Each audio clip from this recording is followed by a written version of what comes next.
भोजपुर गांव में एक्सीडेंट हो गया, ट्रैक्टर पलट गया।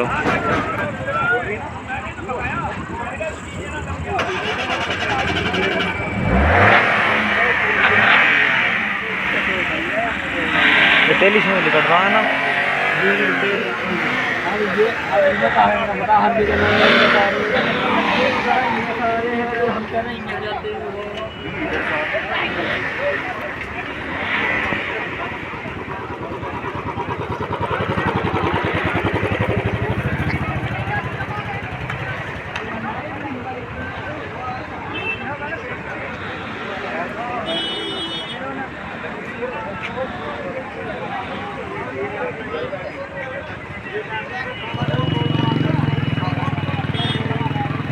जोर